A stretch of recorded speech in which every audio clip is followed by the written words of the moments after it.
Test 2. You will hear a number of different recordings, and you will have to answer questions on what you hear. There will be time for you to read the instructions and questions, and you will have a chance to check your work. All the recordings will be played once only. The test is in 4 sections. At the end of the test, you will be given 10 minutes to transfer your answers to an answer sheet. Now turn to Section 1.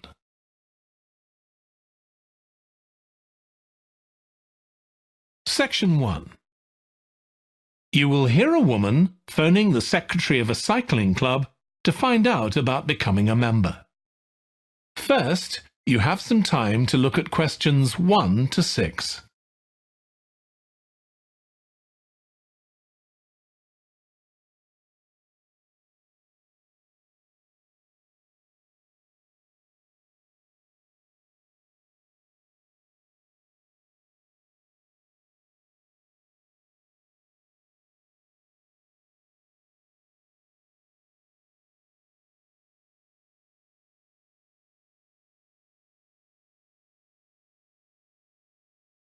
You will see that there is an example that has been done for you. On this occasion only, the conversation relating to this will be played first. Hello, South City Cycling Club. Oh, hi. I want to find out about joining the club. Right, I can help you there. I'm the club secretary and my name's Jim Hunter. Oh, hi, Jim. The club secretary's name is Jim Hunter, so Hunter has been written in the space. Now we shall begin. You should answer the questions as you listen because you will not hear the recording a second time. Listen carefully and answer questions 1 to 6. Hello, South City Cycling Club. Oh, hi. I want to find out about joining the club. Right, I can help you there. I'm the club secretary and my name's Jim Hunter. Oh, hi, Jim. So, are you interested in membership for yourself? That's right. Okay, well, there are basically 2 types of adult membership. If you're pretty serious about cycling, there's the full membership. That costs $260, and that covers you not just for ordinary cycling, but also for races both here in the city and also in other parts of Australia. Right. Well, I'm not really up to that standard. I was more interested in just joining a group to do some cycling in my free time. Sure, that's why most people join. So in that case, you'd be better with the recreational membership. That's $108 if you're over 19 and $95 if you're under. I'm 25. Okay, it's paid quarterly and you can upgrade it later to the full membership if you want to, of course. Now, both types of membership include the club fee of $20. They also provide insurance in case you have an accident, though we hope you won't need that, of course. No. Okay, well, I'll go with the recreational membership, I think, and that allows me to join in the club activities and so on. That's right. And once you're a member of the club, you're also permitted to wear our kit when you're out cycling. It's green and white. Yes, I've seen cyclists wearing it. So can I buy that at the club? No, it's made to order by a company in Brisbane. You can find them online. They're called Jerry's. That's Jerriz. You can use your membership number to put in an order on their website. Okay. Now, can you tell me a bit about the rides I can do? Sure. So we have training rides pretty well every morning, and they're a really good way of improving your cycling skills as well as your general level of fitness. But they're different levels. Level A is pretty fast. you're looking at about 30 or 35 kilometres an hour. If you can do about 25 kilometres an hour, you'd probably be level B. And then level C are the novices who stay at about 15 kilometres per hour. Right. Well, I reckon I'd be level B. So when are the sessions for that level? There are a couple each week. They're both early morning sessions. There's one on Tuesdays, and for that one you meet at 5:30 a.m, and the meeting point's the stadium. Do you know where that is? Yes, it's quite near my home, in fact. Okay, and how about the other one? That's on Thursdays. It starts at the same time, but they meet at the main gate to the park. Is that the one just past the shopping mall? That's it. Before you hear the rest of the conversation, you have some time to look at questions 7 to 10.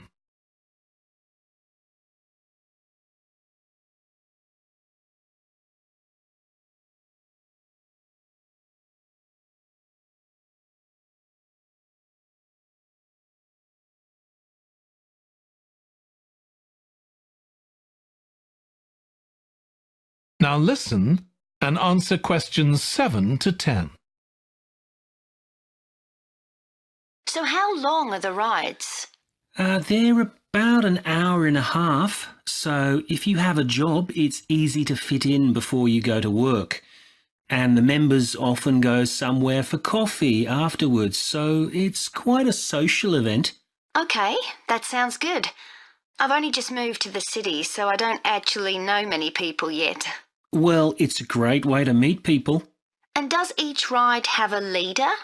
Sometimes, but not always. But you don't really need one. The group members on the ride support one another anyway. How would we know where to go? If you check the club website, you'll see that the route for each ride is clearly marked. So you can just print that out and take it along with you. It's similar from one week to another, but it's not always exactly the same. And what do I need to bring? Well, bring a bottle of water and your phone. You shouldn't use it while you're cycling, but have it with you. Right. And in winter, it's well before sunrise when we set out, so you need to make sure your bike's got lights. That's okay. Well, thanks, Jim. I'd definitely like to join. So what's the best way of going about it? You can... That is the end of section 1. You now have half a minute to check your answers.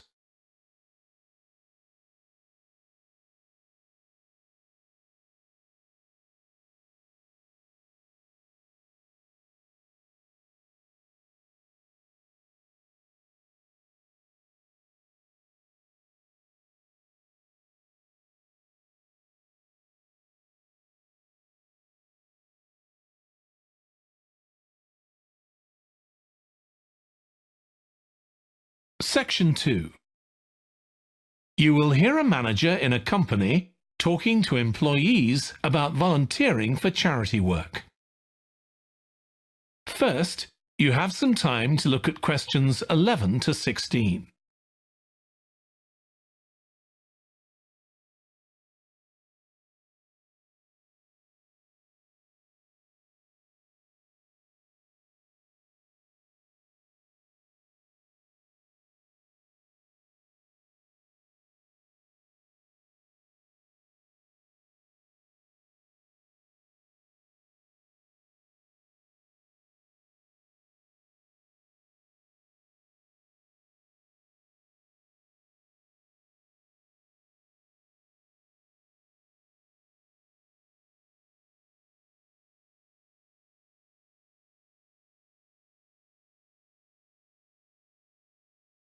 Now listen carefully and answer questions 11 to 16. Thanks for coming, everyone. Okay, so this meeting is for new staff and staff who haven't been involved with our volunteering projects yet. So basically, the idea is that we allow staff to give up some of their work time to help on various charity projects to benefit the local community. We've been doing this for the last 5 years, and it's been very successful. Participating doesn't necessarily involve a huge time commitment. The company will pay for 8 hours of your time. That can be used over 1 or 2 days all at once, or spread over several months throughout the year. There are some staff who enjoy volunteering so much, they also give up their own free time for a couple of hours every week. It's completely up to you. Obviously, many people will have family commitments and aren't as available as other members of staff. Feedback from staff has been overwhelmingly positive. Because they felt they were doing something really useful, nearly everyone agreed that volunteering made them feel more motivated at work. They also liked building relationships with the people in the local community and felt valued by them. 1 or 2 people also said it was a good thing to have on their CVs. One particularly successful project last year was the Get Working project. This was aimed at helping unemployed people in the area get back to work. Our staff were able to help them improve their telephone skills, such as writing down messages and speaking with confidence to potential customers, which they had found quite difficult. This is something many employers look for in job applicants, and something we all do without even thinking about every day at work. We've got an exciting new project starting this year. Up until now, we've mainly focused on projects to do with education and training. And we'll continue with our reading project in schools and our work with local charities. But we've also agreed to help out on a conservation project in Redfern Park. So if any of you fancy being outside and getting your hands dirty, this is the project for you. I also wanted to mention the annual Digital Inclusion Day, which is coming up next month. The aim of this is to help older people keep up with technology. And this year, instead of hosting the event in our own training facility, we're using the ICT suite at Hill College, as it can hold far more people. We've invited over 60 people from the Silver Age Community Center to take part, so we'll need a lot of volunteers to help with this event. If you're interested in taking part, please go to the volunteering section of our website and complete the relevant form. We won't be providing any training for this, but you'll be paired with an experienced volunteer if you've never done it before. By the way, don't forget to tell your manager about any volunteering activities you decide to do. Before you hear the rest of the talk, you have some time to look at questions 17 to 20.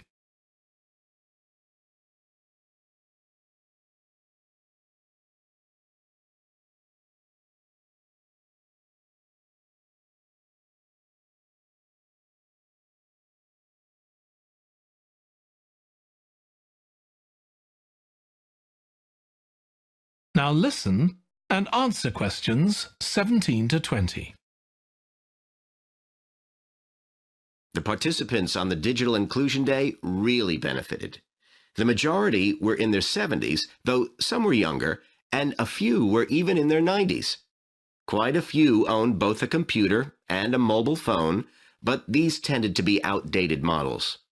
They generally knew how to do simple things like send texts, but weren't aware of recent developments in mobile phone technology. A few were keen to learn, but most were quite dismissive at first. They couldn't see the point of updating their skills. But that soon changed. The feedback was very positive. The really encouraging thing was that participants all said they felt much more confident about using social media to keep in touch with their grandchildren, who prefer this form of communication to phoning or sending emails. A lot of them also said playing online games would help them make new friends and keep their brains active. They weren't that impressed with being able to order their groceries online, as they liked going out to the shops, but some said it would come in handy if they were ill or the weather was really bad. One thing they asked about was using tablets for things like reading newspapers. Some people had been given tablets as presents, but had never used them. So that's something we'll make sure we include this time. That is the end of section 2. You now have half a minute to check your answers.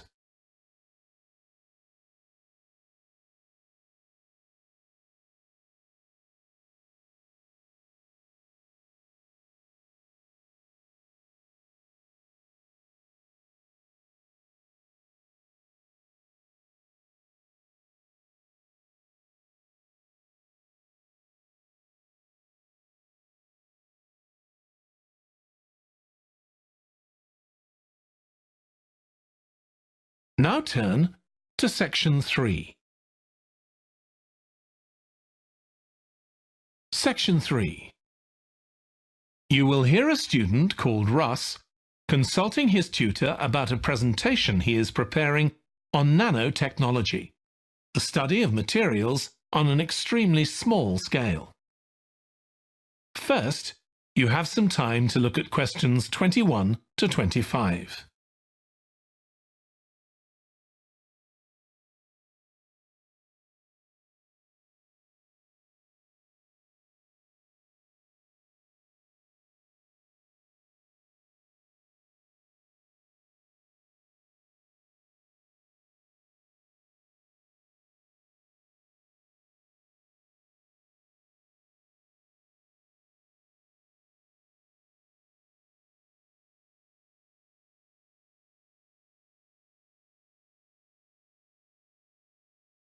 Now listen carefully and answer questions 21 to 25. Come in, Russ. Thank you. Now, you wanted to consult me about your class presentation on nanotechnology. You were due to give it next week, aren't you? That's right, and I'm really struggling. I chose the topic because I didn't know much about it and wanted to learn more, but now I've read so much about it, in a way there's too much to say. I could talk for much longer than the 20 minutes I've been allocated. Should I assume the other students don't know much and give them a kind of general introduction? Or should I try and make them share my fascination with a particular aspect? You could do either, but you'll need to have it clear in your own mind. Then I think I'll give an overview. Okay. Now, one way of approaching this is to work through developments in chronological order. Uh-huh. On the other hand, you could talk about the numerous ways that nanotechnology is being applied. You mean things like thin films on camera displays to make them water repellent and additives to make motorcycle helmets stronger and lighter? Exactly. Or another way would be to focus on its impact in one particular area, say medicine or space exploration. That would make it easier to focus. Perhaps I should do that. I think that would be a good idea. Right. How important is it to include slides in the presentation? They aren't essential by any means, and there's a danger of tailoring what you say to fit whatever slides you can find. While it can be good to include slides, you could end up spending too long looking for suitable ones. You might find it better to leave them out. I see. Another thing I was wondering about was how to start. I know presentations often begin with, first I'm going to talk about this, and then I'll talk about that. But I thought about asking the audience what they know about nanotechnology. That would be fine if you had an hour or two for the presentation, but you might find that you can't do anything with the answers you get, and it simply eats into the short time that's available. So maybe I should mention a particular way that nanotechnology is used to focus people's attention. That sounds sensible. What do you think I should do next? I really have to plan the presentation today and tomorrow. Well, initially, I think you should ignore all the notes you've made, take a small piece of paper and write a single short sentence that ties together the whole presentation. It can be something as simple as, nanotechnology is already improving our lives. Then start planning the content around that. You can always modify that sentence later if you need to. Okay. Before you hear the rest of the discussion, you have some time to look at questions 26 to 30.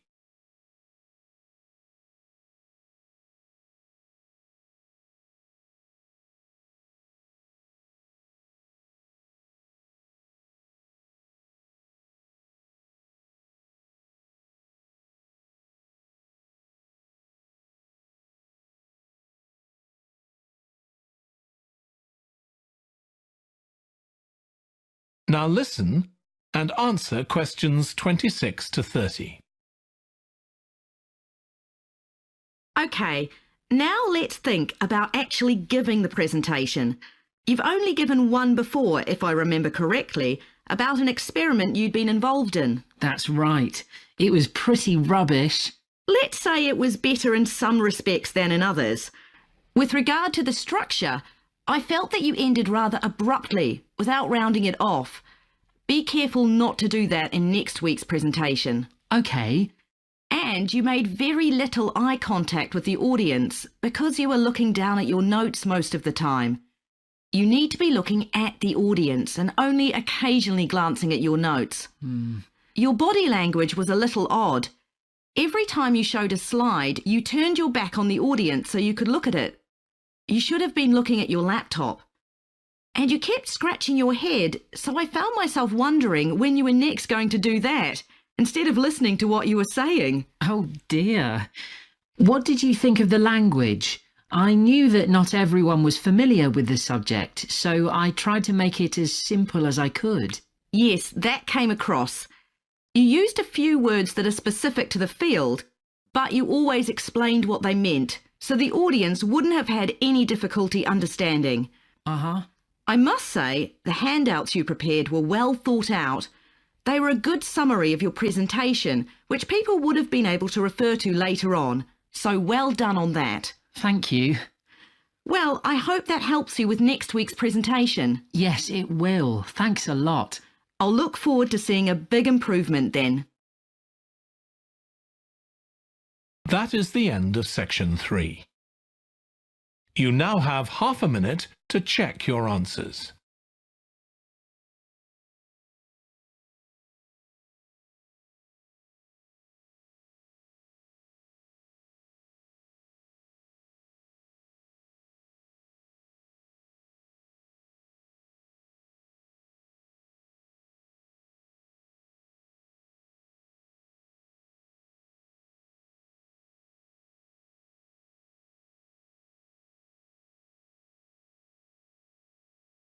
Now turn to section 4. Section 4. You will hear a lecturer in psychology talking about a type of memory. First, you have some time to look at questions 31 to 40.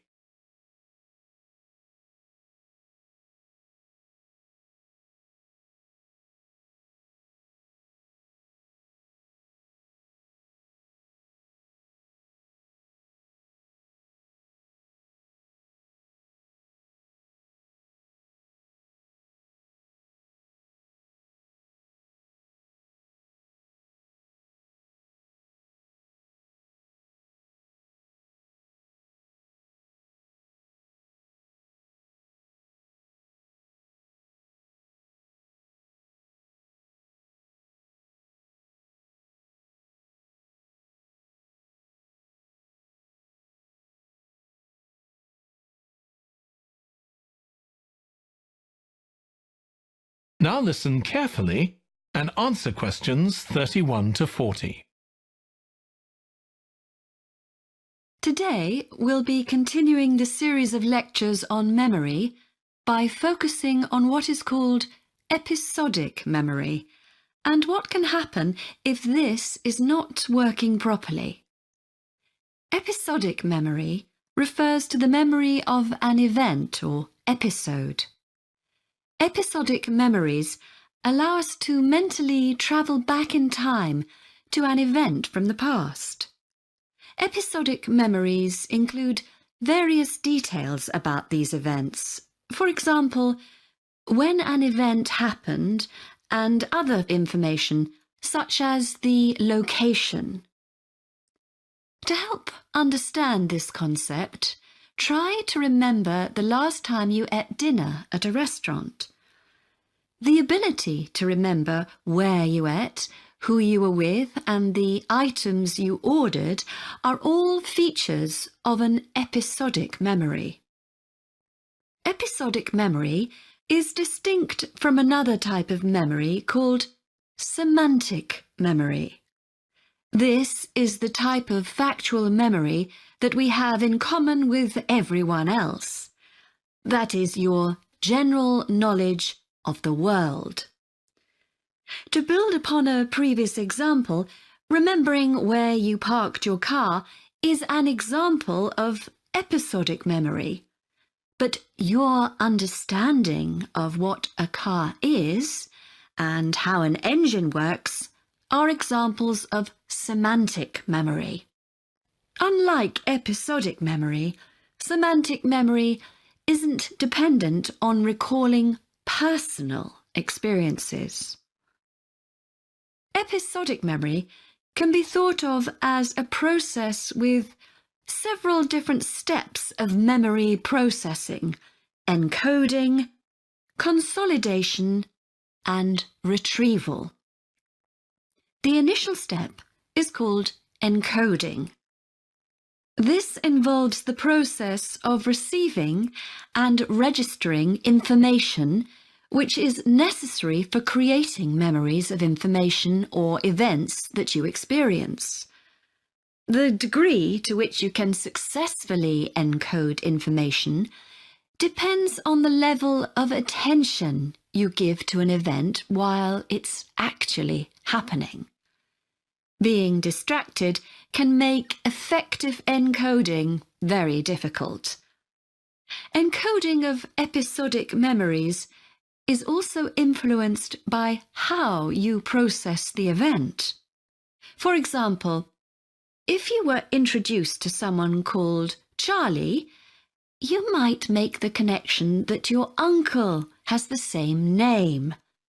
Future recollection of Charlie's name is much easier if you have a strategy to help you encode it. Memory consolidation, the next step in forming an episodic memory, is the process by which memories of encoded information are strengthened, stabilized, and stored to facilitate later retrieval. Consolidation is most effective when the information being stored can be linked to an existing network of information. Consolidation makes it possible for you to store memories for later retrieval indefinitely. Forming strong memories depends on the frequency with which you try to retrieve them. Memories can fade or become harder to retrieve if they aren't used very often. The last step in forming episodic memories is called retrieval, which is the conscious recollection of encoded information. Retrieving information from episodic memory depends upon semantic, olfactory, auditory, and visual factors. These help episodic memory retrieval by acting as a prompt. For example, when recalling where you parked your car, you may use the colour of a sign close to where you parked. You actually have to mentally travel back to the moment you parked.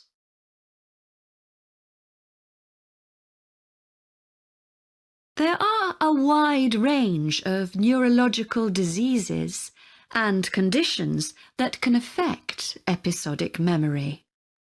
These range from Alzheimer's to schizophrenia to autism. An impairment of episodic memory can have a profound effect on individuals' lives. For example, the symptoms of schizophrenia can be reasonably well controlled by medication. However, patients' episodic memory may still be impaired, and so they are often unable to return to university or work. Recent studies have shown that computer-assisted games designed to keep the brain active can help improve their episodic memory. Episodic memories can help people connect with others, for instance by sharing intimate details about their past, something individuals with autism often have problems with. This may be caused by an absence of a sense of self. This is essential for the storage of episodic memory and has been found to be impaired in children with autism. Research has shown that treatments that improve memory may also have a positive impact on children's social development. One study looked at That is the end of section 4. You now have half a minute to check your answers.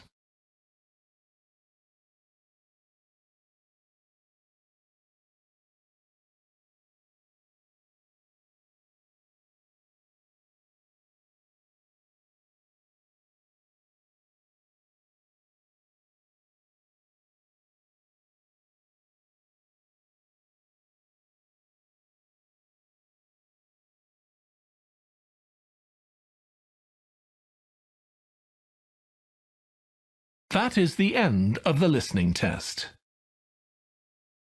In the IELTS test, you would now have 10 minutes to transfer your answers to the answer sheet.